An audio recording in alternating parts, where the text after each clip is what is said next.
Hello, ladies and gentlemen. This is Claudia Monticelli, the host of this podcast, Let's Talk Soul. Over the years, after having interviewed so many people on so many different topics, I realized that what interested my audience wasn't really the individual topics per se, but was how it impacted them, how it touched their soul. So I'll invite you all to lay back, put your feet up, and if you like what you hear, leave a review, 5-star review. I'd appreciate that. So just enjoy your listening. Hello again, ladies and gentlemen. I'm here today with a lovely woman who's talking to us from Miami. Judith Costa, say hello to our audience. Hello. Who is Judith? And this is another interesting, as a matter of fact, recently I had another guest who speaks on similar topics, but very uniquely different. So who is she? She's an unconditional life coach. And right there, you think love coach. And right there, you think, okay, life coach is usually life coach, and a love coach is usually a love coach, but unconditional love coach. Then you think, oh, well, there's something of added value here. She's a self-love expert, a seminar leader, a writer, speaker, and she has a master's degree in analytical psychology and psychotherapy and an MBA. She's a certified consultant and teacher of the Akashic Records and a happiness trainer. So there's a lot of, in a CV, that's a lot of lines, and people start asking us, well, how old is this chick? How old is she? So many things, so many hats, but really it seems like a progressive development of one hat giving way to another hat. What does she do? She helps people to overcome their inner blocks to love.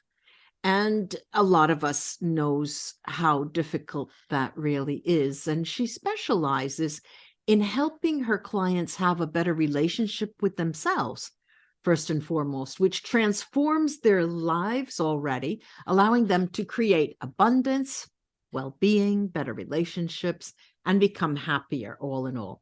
She believes that love starts by loving yourself. And when you have love within, you can share it obviously with others. She offers private lessons, private sessions, workshops, and offers also retreats. Some of her programs are called Fall in Love with Yourself, Fall in Love with Your Body, How to Manifest Your Desires, and How to Find Your Soulmate. Big, big topic.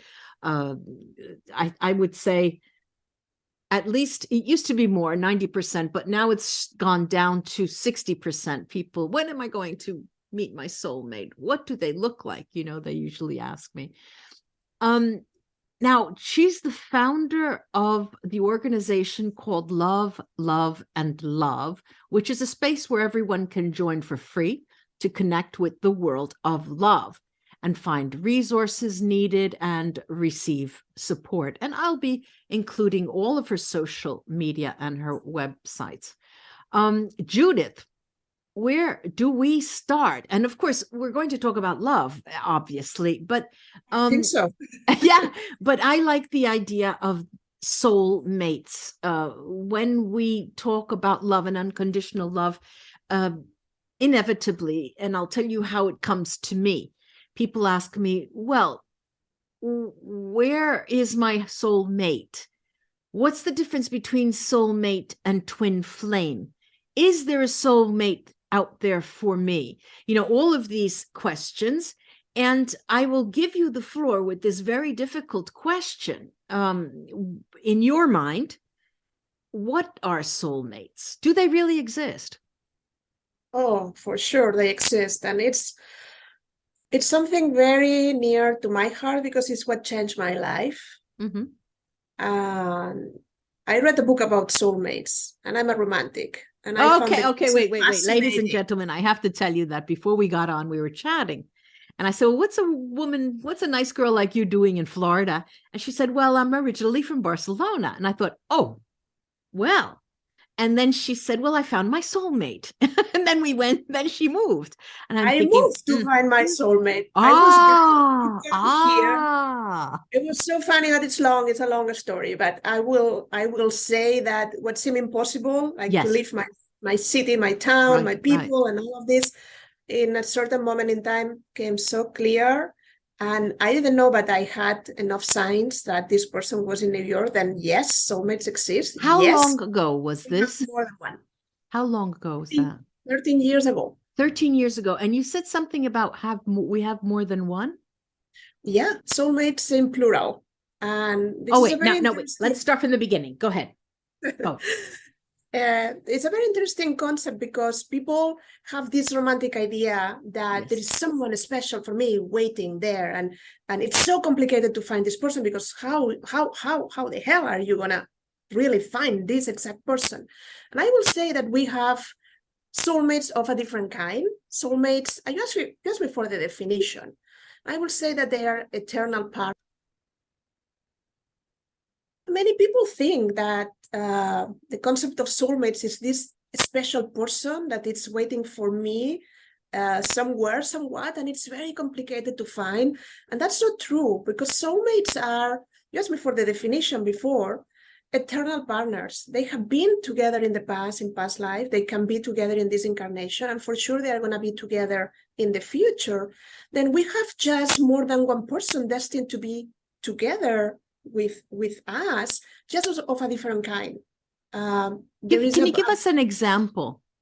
Yeah, I was about to say that there is a book about the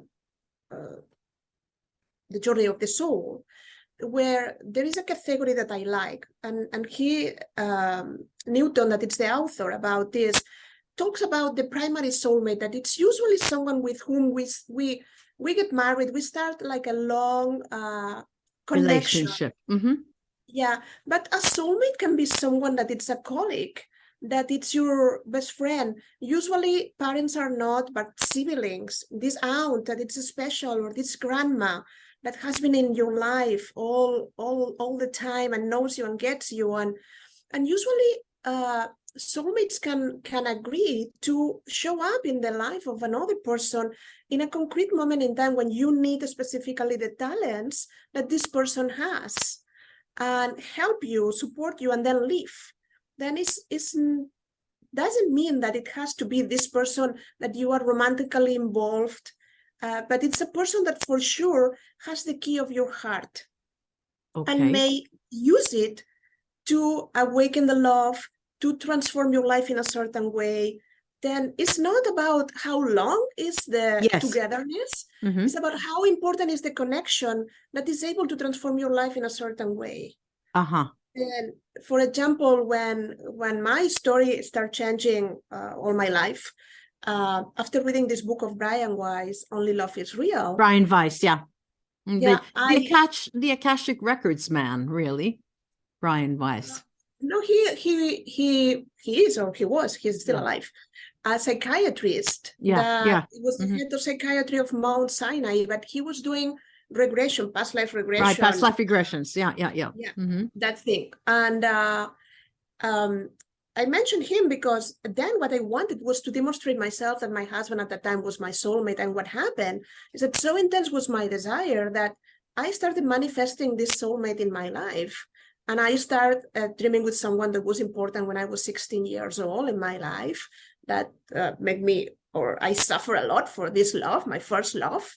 Mm-hmm. And then meeting him in the middle of the street of a big city and having a sort of experience, it's just because of the concept of soulmates. Then soulmates that they are even not together in life can support each other in so many different ways. Then it's a very vast concept. Okay, now the way you talk about this is quite different from the way most people believe soulmates to be in their lives.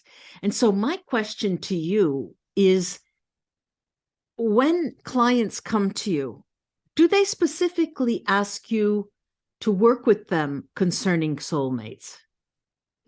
the beginning of my career, my first workshop was how to find your soulmate. And even people that didn't believe in soulmates register. And I told them, every time I say soulmate, you find the right partner for me now. And I did many past life regression, and I opened Akashic records of people. And this is one of the questions that people ask all the time. I mean, what happened with this relationship? He was my soulmate or not? Why we didn't end up together and all of this? And sometimes soul connections, we travel in families, but not families in flesh. We travel in soul families. Yeah. And sometimes an intense soul connection can be more important in your life than a soulmate. And you don't have to be disappointed if this person is or it's not your soulmate. What is important is that you have to make yourself ready for this kind of love. When we talk about unconditional love relationship, is because you understand that the love doesn't come from another person, and really this is an exchange of love. It's more that you already love yourself, you already are the creator of love in your life, and you just want to be with someone else that already loves himself or herself, and with whom you can share this love and establish a different kind of connection. And this is the kind of client that usually comes to me. Someone that has realized that I have been in all my relationships and there is a pattern here that is repeating, or something is not working, but they are not interested in keep looking for the right person and dating and dating again. They are interested in looking inside and saying, okay, what are my beliefs around love? What is happening in my world? Is there anything that I need to let go? Is there some forgiveness work that need to happen in order for me to be really open to love? This is quite difficult. This is quite difficult because, I mean, I could remember conversations with clients where, you know, they say, look, I've been doing the work. I've been years and years and I've been doing the work. Why don't I meet anyone?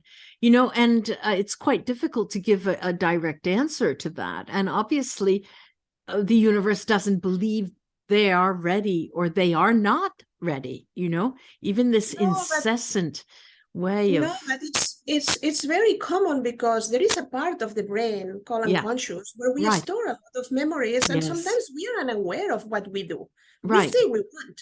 I have a woman in the workshop that said, I dated 200 men. And she was still stuck there. But when we go through all these unconscious beliefs, and it can be even an agreement that you made with someone like, I will love you forever. And you have forgotten, but the agreement is still in place. It might be that you don't love yourself. It might be that your heart is not open because when you were hurt and someone abandoned you or something happened, then you kind of close it with double key, throw the key away and say, nobody's going to hurt me anymore. And you have forgotten that you put this agreement with yourself in place. Then I'm not going to say that it's super simple, but I help many people, and sometimes it's like you decode this thing, like what is exactly, and we do it through the workshop, and many things shift. Then it's not really complicated. It's not that you have to do the work and again. It's like where I'm sabotaging the process, where I'm holding myself back. When this is also true. I mean, when people say I'm doing the work, I'm not exactly sure if they understand what the work is. You know, why is it called work? Why are they, you know? And so I'm very happy that you pointed it out, especially the concept of there are many mates that cross our paths in lives over and over again, and they just reincarnate in a different even role in our life, not necessarily a partner. Interesting. And what even it looks from outside a disaster of a relationship, and you say, oh, I have lost my time with this person and it didn't end. But well, that's not lost time in relationships. You always learn something that prepares you to be the better partner in your next relationship. But sometimes, for example, I have seen and I have experienced in myself, in my own relationship, like that there is a pattern where you don't feel like the other person loves you the way you want. You don't feel that you are worthy for this person, or that this person really supports you. But this is because you are in this relationship to to really practice how to love yourself no matter what. Yes. Mm-hmm. Then this person is taking out this of the relationship for you to figure it out on your own. Yeah. Yeah. And we are Yeah. so quick to judge relationships and to compare with others. And your soul is here with a plan. Your homework or the plans, the agenda that your soul has may not have anything in common with mine. And we are here for different reasons, and we establish relationships for different reasons. And it's not coffee for everyone. Right, here, right. Which brings me now to the notion of life purpose. Working with the Akashic Records and reading for people, that's a big question everyone asks. Everyone. I don't want to say 100%, but a good 90%. What is my soul's purpose? And I always am dumbfounded when that question comes. Well, you have the floor, Judith. You tell me. It's very simple, and people simple. People get very like, oh, really? That's it? We are here to learn how to love and how to be loved. We are here to be happy. We are here to live a joyful life. And that's it. Yeah. Yes, that's it. You're here to be authentically yourself and to shine with your own light. And we have so many things that distract us because, again, there is a misunderstanding with the idea of the life purpose. It seems that it's a journey to a destination. Like if I do this, step 1 step 2 step 3, then I will arrive to my life purpose. And then I'm serving like something important. Right. And I'm here like my life is worth it. No, your worth, it's within you because it's your birthright. Yes. And you are important just because you exist. And if you are just you and you take all the masks and devote your life to become a little bit more you and a little bit more loving and a little bit more connected. We mentioned that you're an Akashic Records teacher, trainer. Okay. Now, when you read for a person through their Akashic Records and you go through their soul group of origin, their gifts and things like that, there is in that reading, I do the same. I'm a reader, and there is a lot of, in that reading, it points directly to what their gift is and what they can offer, I'm not sure if this is your experience when you do an Akashic reading for a person. There are people that get every consultation is very particular and individual. It's based on the questions of the client. And the client will receive exactly what they need at the moment. Okay. Some clients receive specific instructions about, you're going to work with kids or you can do this or you can do that. But because the universe tends to send me a lot of people that are working on terms of self-love. I have tons of conversations about if you just become yourself, the rest will follow. Yes. And the most important is not to put pressure on yourself or to sacrifice your life for others. The most important is just to be you. Then this is repeated again and again and again. And I'm a teacher of the Akashic Records because it's great to do consultations for others, but anyone can learn this. I don't have a special gift. I mean, I can train someone to open their Akashic Records in a weekend, level 1, and you have the connection. And I think that everything that you can do for yourself has value. Of then course. It's good to trust others, but it's better if you can just talk to them. You have, because I'm thinking here, you're a writer, right? I'm looking and I don't see the name of books, names of titles. If I will be a book, I will be an author, but I'm a writer because I write my blogs and all of this, and we are putting together a collection of blogs. It's going to be self-published. Good. Where with different topics like self-love, happiness, soulmates, and all of this. Right. There are more than 400, I think. Since all these years, I have been writing, and I sent a couple. If you want to receive them, you just have to subscribe. And then I'll send you the gift letter and the blog and all of this. Perfect. I'm writing one about soulmates, my story, my real story, with some teachings also, and other things, but nothing is finished. I have a problem. Like I like to start books. Thank you so much for coming on and giving us these bits of your insights into both soulmates and life purpose. And I hope to have you again on so we can continue the conversation, yes, Judith. That will be such a pleasure. It's so easy to talk to you, Claudia. It's a pleasure to talk to you. Yeah, then as many times as you want. All right, then I'll say, as we say in Italy, arrivederci. Bye-bye. Bye-bye, Judith. Bye. Lots of love to everyone.